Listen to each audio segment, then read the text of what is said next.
ഇന്നത്തെ ഏറ്റവും വലിയ വിവാദം വന്ദേ മാതരം എന്ന് പറയുന്ന ദേശീയ ഗീതമാണ്. 2026 ഫെബ്രുവരി മാസം ആണ്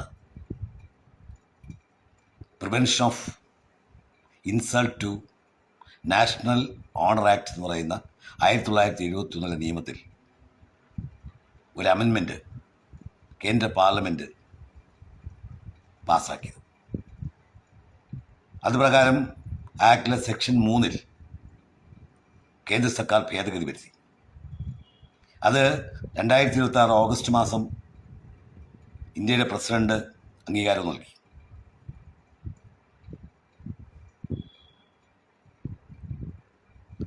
ആ ആക്റ്റുമായി ബന്ധപ്പെട്ടിട്ടാണ് ഇന്നൊരു വിവാദം നമ്മുടെ രാജ്യത്ത് കുഴിക്കുന്നത്.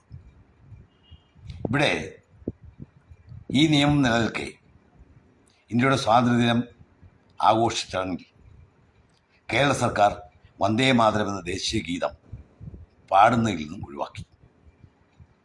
അതേസമയം കോൺഗ്രസിൻ്റെ AICC മീറ്റിങ്ങിൽ വന്ദേ മാതരം എന്ന് പറയുന്ന കവിത ദേശീയ ഗീതം പാടി. പക്ഷേ വന്ദേ മാതരം എന്ന ദേശീയ ഗീതം പാടുന്നതിനിടയിൽ തങ്ങൾക്കിഷ്ടമല്ലാത്ത ചില വരികൾ വന്നപ്പോൾ കോൺഗ്രസ് നേതാക്കളായ സോണിയാഗാന്ധിയും ഖാർഗെയും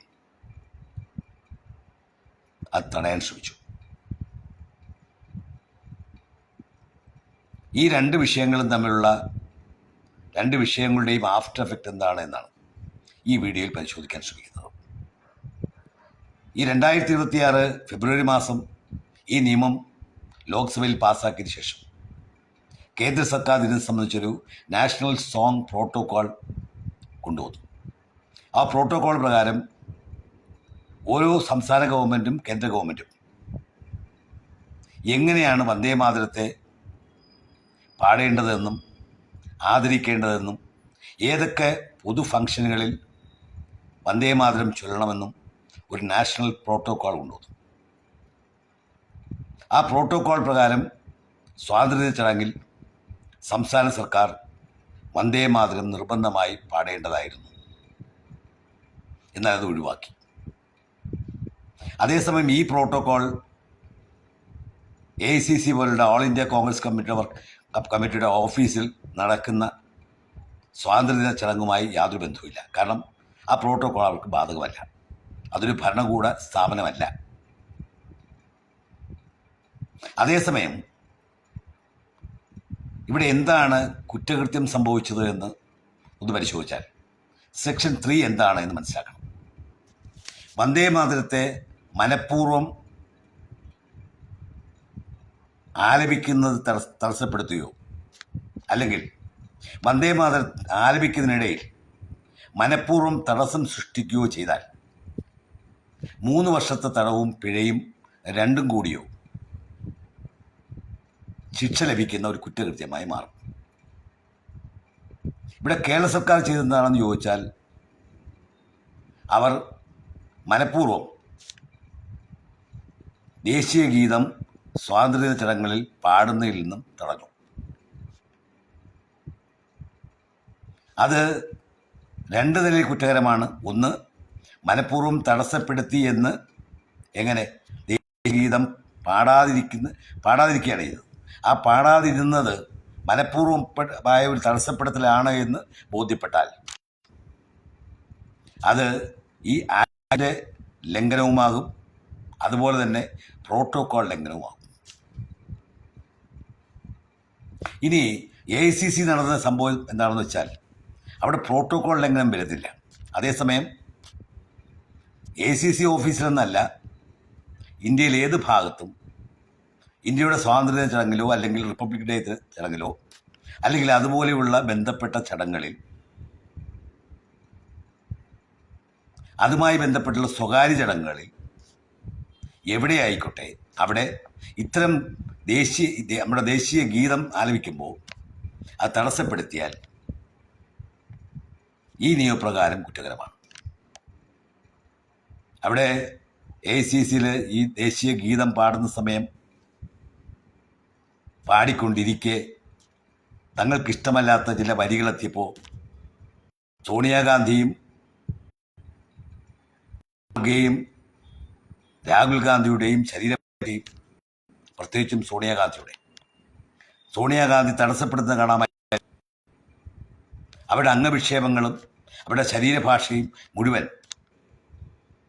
നമ്മുടെ ദേശീയ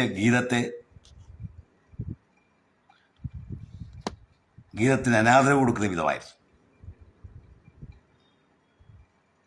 സ്വാഭാവികമായും അവർ ചെയ്തത് ഈ പറയുന്ന നിയമപ്രകാരം ഒരു കുറ്റകൃത്യമാണ് അവർ ചെയ്തവിടെ. അപ്പം ഇത് രണ്ടും തമ്മിലുള്ള വ്യത്യാസം. സംസ്ഥാന സർക്കാർ പ്രോട്ടോക്കോളിന് വിരുദ്ധമായി പ്രവർത്തിച്ചു. AICC ഓഫീസിൽ സോണിയാഗാന്ധി നിയമപ്രകാരം അനുസരിക്കേണ്ട ഒരു നിയമത്തെ, ദേശീയ ഗീതത്തെ അനാദരിച്ചുകൊണ്ട് പ്രവർത്തിച്ചു. ഇവിടെ മനസ്സിലാക്കേണ്ട വേറെ ഒരു വലിയ സംഗതി, 1937 വരെ ഇതേ ഗീതം മുഴുവനായി ചൊല്ലിയവരാണ് കോൺഗ്രസ്സുകാർ. അവിടെ എല്ലാ സമ്മേളനങ്ങളിലും ചൊല്ലിയതാണ്. 1937 കൽക്കത്തയിൽ നടന്ന കോൺഗ്രസ് വർക്കിംഗ് കമ്മിറ്റിയിൽ വെച്ചാണ് ഈ ഗീതം ഇതിൻ്റെ എല്ലാ വരികളും ചൊല്ലേണ്ട എന്ന് കോൺഗ്രസ് തീരുമാനമെടുത്തത്. വന്ദേ മാതരത്തിൻ്റെ എല്ലാ വരികളും ചൊല്ലേണ്ട അങ്ങനെ തീരുമാനമെടുക്കാനുള്ള കാരണം അന്ന് അതിന് ചില മുസ്ലിം നേതാക്കൾ എതിർത്തുകൊണ്ടാണ്.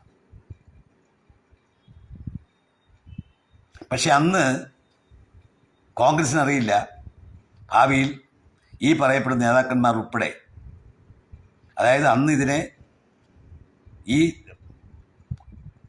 വന്ദേമാതരം പൂർണ്ണമായി ചൊല്ലാൻ സാധിക്കില്ല എന്നും അതിനെ എതിർക്കുകയും ചെയ്ത ആ മുസ്ലിം നേതാവ് ഉൾപ്പെടെ മറ്റൊരു രാജ്യം സൃഷ്ടിച്ചു പോകുമെന്ന് ഈ പറയപ്പെടുന്ന 1937 കോൺഗ്രസ് നേതാവും മനസ്സാ വാച കണ്ടിരുന്നില്ല. പക്ഷേ ഇന്ത്യക്ക് സ്വാതന്ത്ര്യം കിട്ടിയപ്പോൾ 1947 മറ്റൊരു രാജ്യം കൂടി ഉണ്ടായി, പാകിസ്ഥാൻ. ഒരു മതരാഷ്ട്രം എന്ന നിലയിൽ പാകിസ്ഥാനിൽ ജീവിക്കണമെന്നും തങ്ങളുടെ മതപരമായ എല്ലാ കാര്യങ്ങളും കർമ്മങ്ങളും നിർവഹിച്ച് ആചാരപ്രകാരം ജീവിക്കണമെന്നും ആഗ്രഹിച്ച എല്ലാ മുസ്ലിങ്ങളും പാകിസ്ഥാനിലേക്ക് പോയി. അതേസമയം ഇന്ത്യൻ ഭരണഘടന അംഗീകരിച്ചും ഇന്ത്യയുടെ ദേശീയവും പൈതൃകവും സാംസ്കാരികവുമായ അടിസ്ഥാന തത്വങ്ങളെ അംഗീകരിച്ചും ഇന്ത്യയിൽ ജീവിക്കാമെന്ന് കരുതിയ മുസ്ലിം സമൂഹം ഇന്ത്യയിൽ നിലനിൽക്കുകയും ചെയ്തു. സ്വാഭാവികമായിട്ടും അങ്ങനെ ഒരു രാജ്യം ഉണ്ടായപ്പോൾ തന്നെ വന്ദേമാതരം പോലെയുള്ള ദേശീയ ഗീതത്തെ പൂർണ്ണമായി അംഗീകരിക്കേണ്ടതായിരുന്നു കോൺഗ്രസ്. അത് ഇന്ന് നരേന്ദ്രമോദി ചെയ്യേണ്ടതല്ല. 1947 ഇന്ത്യക്ക് സ്വാതന്ത്ര്യം കിട്ടിയ തൊട്ടു പിന്നാലെ വന്ദേമാതരത്തിൻ്റെ പൂർണ്ണമായി ചൊല്ലണമെന്ന്, വന്ദേമാതരത്തെ പൂർണ്ണ വരികളും അംഗീകരിച്ച് ആ ദേശീയ ഗീതത്തിൻ്റെ ഭാഗമാക്കേണ്ട ഉത്തരവാദിത്വം കോൺഗ്രസ് ഉള്ളതായിരുന്നു. പക്ഷെ പിന്നെയും അവർ ആരെയോ പ്രീണിപ്പിക്കാൻ വേണ്ടി 1937 എടുത്ത തീരുമാനം അതുപോലെ കൊണ്ടുപോയി. അതെന്ത് തന്നെ ആയിക്കോട്ടെ, ഇന്ന് പാർലമെൻറ്റിൽ ആ നിയമം പാസ്സായി. ഇന്ത്യൻ പ്രസിഡന്റ് അതിന് അംഗീകാരം നൽകി. ആ നിയമം അംഗീകരിച്ച് മുന്നോട്ട് പോകാൻ സോണിയാഗാന്ധിയും ബാധ്യതപ്പെട്ടിരിക്കുന്നു. പണ്ട് കോൺഗ്രസിന് ഭൂരിപക്ഷമുള്ള കാലത്ത് എന്തെല്ലാം നിയമങ്ങൾ കോൺഗ്രസ്സുകാർ കൊണ്ടുവന്നു പാർലമെൻറ്റിൽ. അവരുടെ ഭൂരിപക്ഷം ഉപയോഗിച്ച് അവരെന്തെല്ലാം നിയമങ്ങൾ പാസ്സാക്കി. ആ നിയമങ്ങൾ ഇന്ത്യൻ ജനങ്ങളെല്ലാം അംഗീകരിച്ചില്ലേ? അംഗീകരിക്കാത്തവരെപ്പറ്റി ജയിലിട്ടില്ലേ? അപ്പോൾ സ്വാഭാവികമായിട്ടും ഇന്ന് നരേന്ദ്രമോദി സർക്കാർ ഭൂരിപക്ഷമുള്ള ഗവൺമെൻറ്റാണ് ഭരിക്കുന്നത്. അവർ ആ മന്ത്രിസഭ പല ബില്ലുകളും നിയമങ്ങളും രാജ്യത്ത് പാർലമെൻറ്റിൽ വയ്ക്കും.